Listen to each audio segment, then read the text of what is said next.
noches. Vamos a abordar el tema de la normalización. Este tema de la normalización, pues ya sería el tema número 4. Pasamos del tema uno que fue los fundamentos o conceptos, el tema 2 el modelo de entidad-relación, el tema 3 el modelo relacional y este tema 4 que es el de normalización.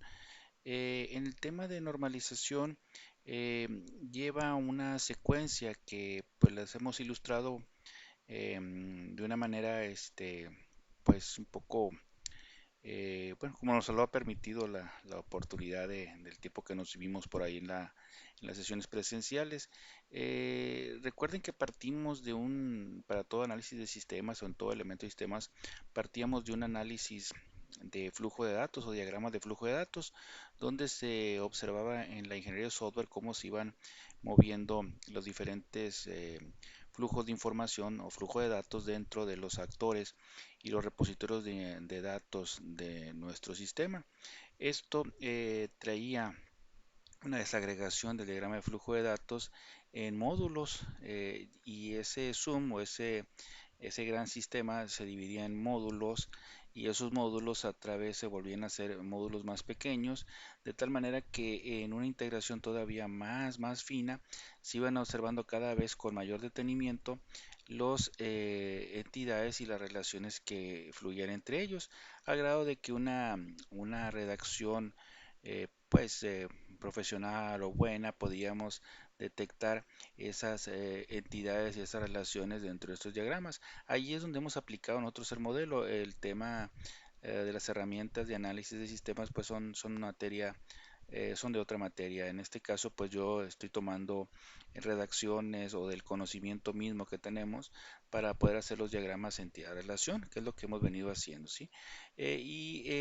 Todo en conjunto o toda esa desagregación que hicimos de esos conjuntos de entidad-relación a ponerlos en el modelo relacional, el modelo de tablas, es lo que la técnica nos lleva, así del gran sistema, ir llevándolo a desagregaciones, a finuras, y esas finuras detectar entidades y relaciones, y esas entidades y relaciones pasarlas nosotros a nuestros modelos relacionales, ¿sí? Que aplicamos ahí pues todo lo que vimos en el tema anterior, donde íbamos viendo esas especificaciones de cómo ir detectando las tablas a partir de las entidades y relaciones, cuando poner un atributo, cuando era parte de una llave, etcétera. Todos los elementos que vimos de cómo desagregar el modelo de entidad-relación al modelo de tabla, ¿sí?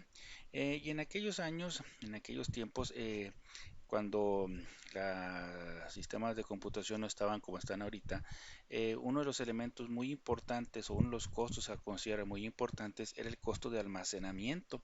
Un costo de almacenamiento era muy caro y tendríamos que, los profesionales de aquel tiempo teníamos que realizar técnicas para que el almacenamiento fuera el óptimo, fuera el mínimo posible, o sea, sin perder capacidad de volver a recuperar esa información, de tal manera que se fueron creando procesos y a través de combinar las matemáticas de conjuntos con estos modelos se desarrolló las técnicas de normalización.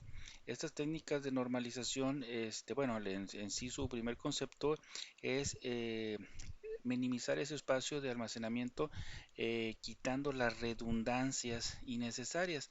Redundancia es tener la información o los datos repetidos en varios segmentos de nuestro almacenamiento.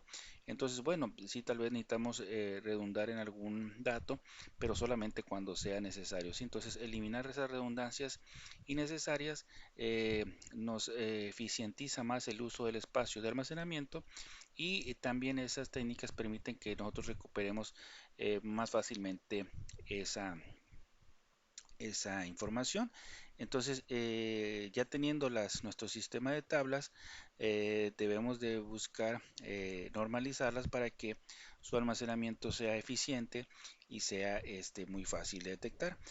Preguntarás, bueno, pues si hoy en día los métodos de almacenamiento son pues muy varia, ahí no hay tanto problema en cuanto a su costo, pero sigue siendo una buena medida tener el almacenamiento en una manera eficiente. Si la normalización se sigue dando y sigue siendo una técnica que se sigue aplicando, ¿sí?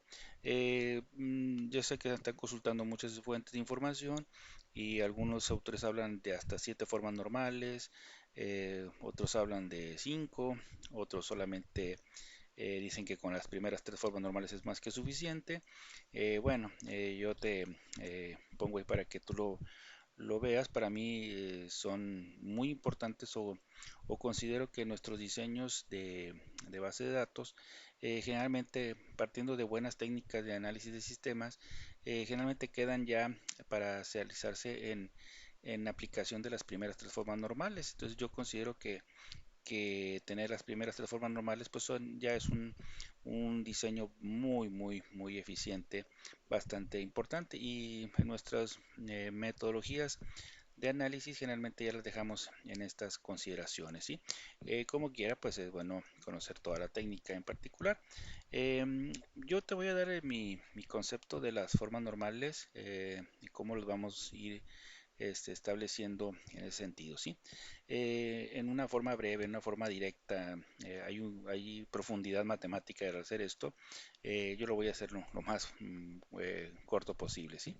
En la primera forma normal se consideran que los valores de relación son atómicos en cada atributo de la relación.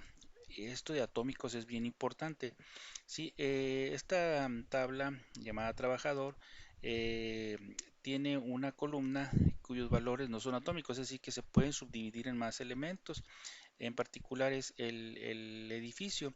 Si tú observas el trabajador 1235 llamado Faraday, que es electricista, está asignado a los edificios 312 y 515. El trabajador llamado Nemo, que es plomero, está asignado al edificio 312, 460, 435 y 515. El trabajador 1311, que se llama Colón, está asignado solamente al edificio 435. Él es el único que no se puede subdividir en más edificios. Sin embargo, los dos anteriores sí son o no son atributos atómicos porque se pueden subdividir en más elementos, ¿sí? En este caso, la primera forma normal nos pide que los valores que tenga cada fila sean atómicos, es decir, que no se puedan subdividir en ninguno más.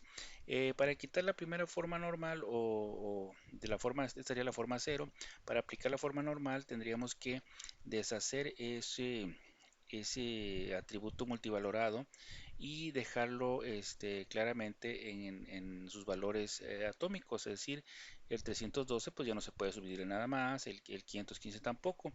Si regresamos aquí un poquito, observemos que partimos de que el edificio es un atributo multivalorado. Entonces, aquí tengo dos valores para el caso de Faraday y tengo 4 valores para Nemo.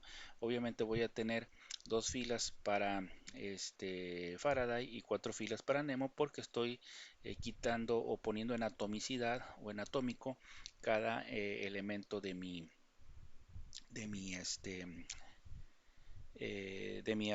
valor de mi atributo. Entonces, en este caso, pues ya tendríamos esa relación, ¿sí? Al quitar esta situación ahí, ya lo dejamos en primera forma normal. En este momento ya podemos decir, cuando ya todos los atributos de mi tabla están atómicos, puedo decir ya que la tabla está en primera forma normal, ¿sí? Ahí y solamente hasta ahí ya puedo determinar que está en primera forma normal. Sin embargo, pues establecido quitando esa atomicidad, me generó una duplicidad o una redundancia de datos. Si observas, pues ya está repetido en varias ocasiones el nombre de la persona y el valor de su funcionalidad, en este caso si es plomero, si es electricista, etcétera, ¿sí? Pero esto lo vamos a ver con más calma, ¿sí? Antes de entrar a la segunda forma normal, vamos a ver lo que es la dependencia funcional. En esto de la dependencia funcional indica que el valor de un atributo en una tupla, en un registro, en una fila, determina el valor de otro. Si yo tengo dos atributos A y B, o dos columnas A y B, entonces habrá una dependencia funcional de A hacia B si en cualquier par de registros o cualquier par de filas que tenga la relación, si tengo un valor en A, el mismo valor en A debería tener el mismo valor en B para que esa dependencia funcional existiera. ¿Sí? Vamos a ver un caso con este ejemplo, y vamos a también a recordar que la dependencia funcional, la parte de la izquierda se le considera el determinante, ¿sí? El determinante, sí es bien importante que lo tengas en cuenta.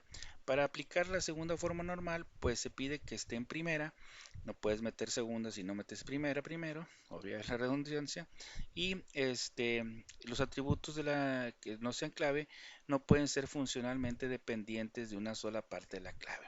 Vamos a ver cómo está esto en esta definición.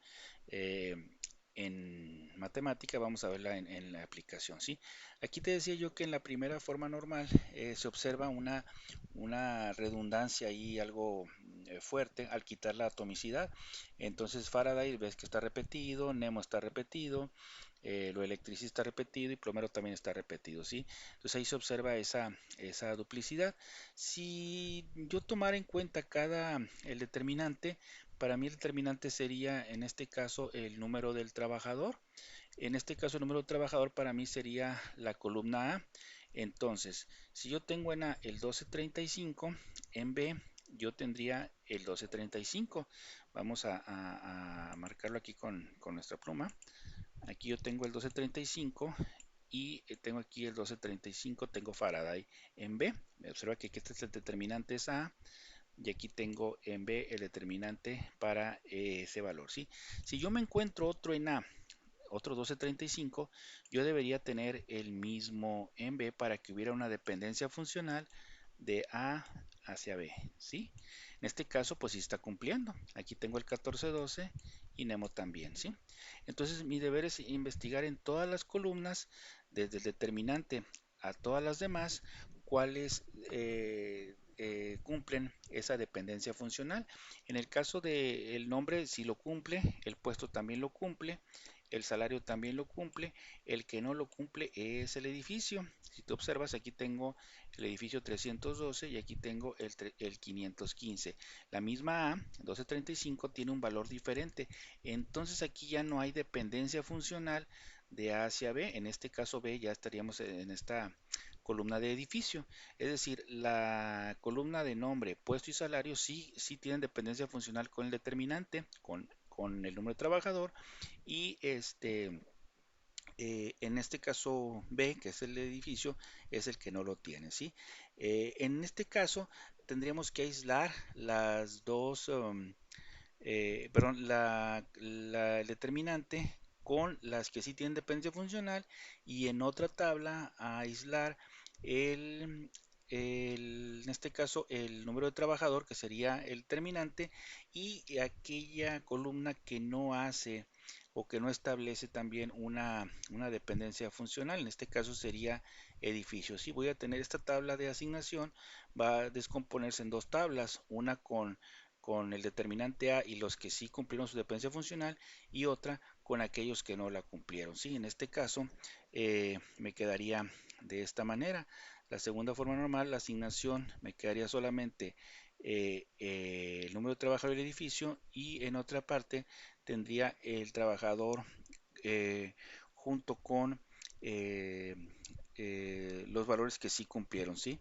En este caso, te repito, el número de trabajador, nombre, puesto y salario sí cumplieron dependencia funcional y el edificio no la cumplió. En este caso, ya cuando tenemos esta segunda forma normal, estas dos columnas, estas dos convierten en sí eh, lo que es